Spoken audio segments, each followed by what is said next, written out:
Coach Jaggers. So I got to watch Jet wrestle today. Yeah. He was chasing the cradle.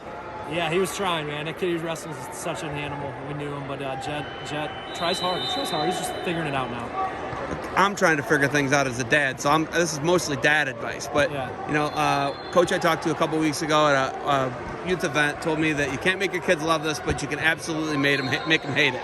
Yeah, that's good. I've never heard that, but that's a great point. Yeah, I'm not sure if the hook is set yet for my son. You know, whether he loves it. He's gonna do it because I think there's value to it, and he likes it. Like, don't get me wrong, he's not like dreading going to practice, but he's not at the point where he's like dying to be there and dying to be here. But I think at some point when you get the camaraderie, those are the things that set the hook for kids, right? Staying in a hotel and watching their friends compete and then getting a signature win. And when those things happen, then it becomes kind of contagious. That sets the hook. And then people fall in love with wrestling. And I think my son's, it's happening for him. It's just happening slow. The making him not hate it part is what I want to focus on. Right. 4 and a 5-year-old, right? Yeah. Having them around it, just kind of exposing it to them. Is that the advice you would have for somebody? Yeah, that's what we did. I mean, I don't even know who's to know if it's the right path, right? I mean, it's just my path. My path with my son is he wrestles a couple months a year. He plays other sports, and he's got some movements that I think are unique to the sport of wrestling that are just gifts that he, his hips and stuff like that.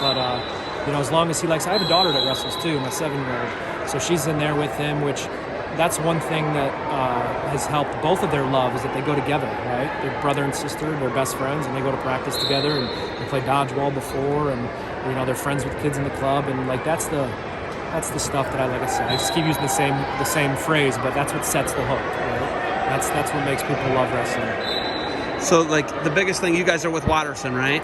Yeah, Jet's subbing in for Rollins. He does some stuff with them and trains with them every once in a while, but for the most part, he's in Stieber Elite. So Stieber Elite, okay. Yeah. Where does Stieber? Are they still out of your guys' facility? This year, yeah, they're back. They're back in your facility because I know there was COVID stuff. Exactly. I understand that. Yep. And so Colin Moore is the head coach of that and runs it. And so it's nice, convenient. He's in I can go sit at my office if I want and look down and watch him wrestle in the evenings, or I can get down there and help him as well, which I do.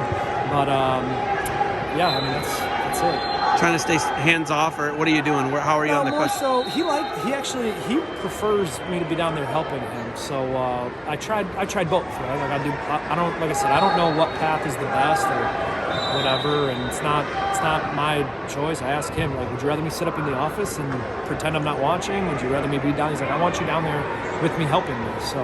Obviously he knows I coach wrestling, and hopefully I think I know a little bit of what I'm talking about. But he wants me down there helping him, and you ask him. Your daughter. Does your daughter do Stieber Elite too? Yeah, she just works out a little bit and does a bunch of other sports too, gymnastics and whatnot. But she loves it, and like I said, she loves the running around. And if a couple moves take here and there, and she gets a little serious about it, she might do a competition or something. But nothing yet, just practice. Do you still live way far north, like Delaware area, or do you move? I'm in Lewis Center. So so you moved. I'm about 20 minutes. Okay, so you're close because Tom lives in the same type area, doesn't he? Yeah, he lives a little further, a little deeper than me. Yeah. Okay, so you guys are out there pretty good. I'm right by Polaris. Okay, so you're northeast side, right? Just straight north. Honestly. Straight north. Yeah, okay. Right by Polaris. Okay, so is Polaris 71? The mall. 71. Yeah, between 71 and 23. So not far out there. Right? So bad. They could go to Watterson, but at this point, high school, we're Olentangy School District. Olentangy Braves? He's only in 3rd grade. Olentangy Braves, yeah. Okay, so it's Olentangy schools. Olentangy. But you're pretty hands-off guy when it comes to that when I talk to you. Yeah, it's 3rd grade, man. I don't know. He loves baseball and soccer and a bunch of other things, and I don't know what he's going to want to do, or whether or not sports are going to be a part of his life where you hinge some of your high school decisions on. Like I said, we're just taking it slow and just trying to get better. OAC events. I'm super afraid to throw my kids into these events. They're 4 and 5, obviously, so it's not time. When did you start to test the waters with OAC? Because it's the standard in youth wrestling in Ohio. It's kind of a pressure cooker, man. There's these kids, and he's in a little spot where there's so much abundance of talent, man. I look around at some of these kids that he competes against, and I'm like, you're so much better than we were when we were kids back in the 90s at that age. There's a couple kids that were decent, statewide that I remember battling, but now they're everywhere you look. You know, kids that can really move and understand it, which I think is a reflection on just how the abundance of solid youth and high school coaches out there nowadays, and obviously there's a lot. Information's more readily available with internet, but you know, you look around and these guys are the real heroes. All these youth coaches and high school coaches, middle school coaches that groom these kids and get them ready for guys like me in college to take over and try to win national titles with. But I'm very impressed with just the quality of wrestling in Ohio and the youth level, for sure. In just over a decade, you've been coaching, right? Like, you're just over 10 years now. 13th year, right? So you're just over a decade at 13 years. Are you finding you have to undo less bad habits from these blue chippers you're getting? Because they're so good when you get them, man. I don't know if I would make like a sweeping claim like that. I mean, each kid's different. You know what I mean? Like, some kids you get them. You're talking about like when I get to college. Yeah, when you get Dylan D'Amelio, because that's a guy who. You know, I've known since he was born, right? You take case by case basis. But that guy's got a lot of really good habits. You didn't have to undo a lot of bad habits with that guy. I mean, the biggest thing you just look at is, do they love wrestling, and what's their attack rate and work ethic, and you know, it's those if those should be staples and givens. And then it's like the fun part is like getting in the lab and like fixing some wrestling. You know what I mean? But if you're trying to fix those other things like desire and